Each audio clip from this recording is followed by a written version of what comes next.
Arizona's family is investigating a noisy nuisance flying over homes in one Valley neighborhood.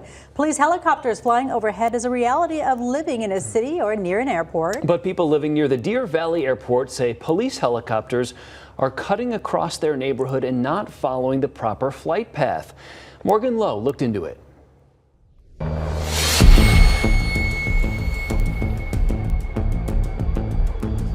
The Deer Valley Airport is the busiest general aviation airport in the world, with private planes, flight schools, air ambulances, and helicopters. It can be noisy, and people who live around here say they understand that.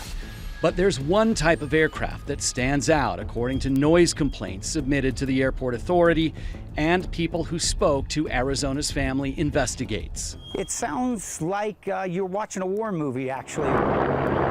People like Kyle Andreyko. I have signs on the walls, pictures on the walls that'll rattle. Andreyko lives in a neighborhood just south of the airport. His beef is with the law enforcement helicopters that routinely fly over his neighborhood, right over his house. Instead of going straight for another 2 blocks, then they just come and they bank over the house, which is the loudest noise that they make.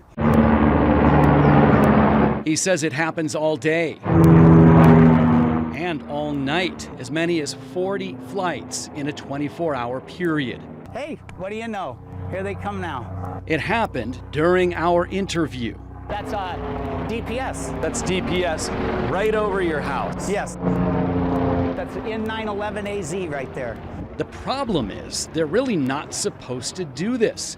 According to this FAA flight pattern diagram, helicopters, including police helicopters, are supposed to leave the airport and follow 7th Avenue south, then go east or west once they gain altitude.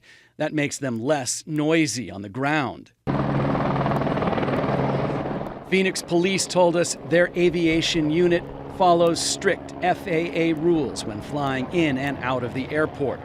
But flight tracker websites show their helicopters routinely fly over Andreyko's neighborhood instead of flying out to 7th Avenue and down. It's like they're cutting the corner or taking a shortcut. It interrupts sleep patterns, it interrupts daily work-life patterns.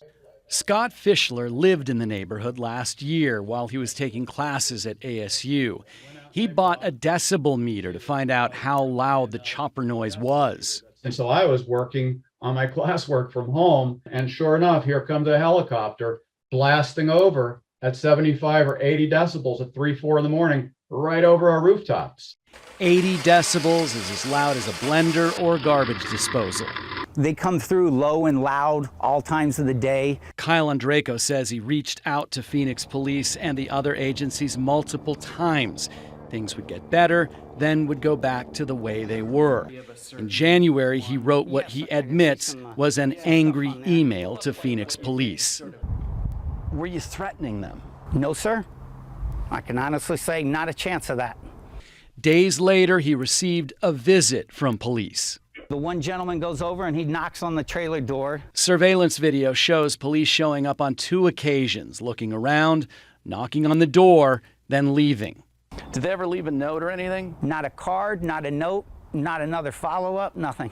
Phoenix police told us they were trying to provide Andreyko understanding on how the FAA creates and establishes the flight paths after he sent an email outlining his concerns. Andreyko believes the department was trying to intimidate him from speaking out. We also heard from people who work at a school in that neighborhood this morning, and they say they hear the helicopters all day.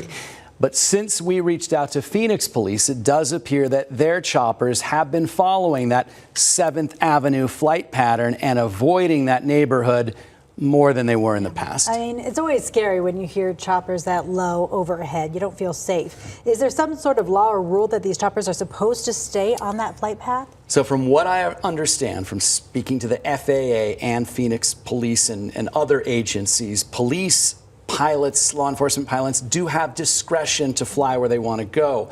But that is the flight pattern they are supposed to take in and out of the airport. That being said, I did talk to a couple of pilots who said they were unaware of this FAA flight pattern. It is interesting to see the flight tracker, too, because that Yeah. kind of tells a story on its own. Yeah. Oh my Interesting goodness, stuff. it is for sure. Morgan, Thanks, thank Morgan. you.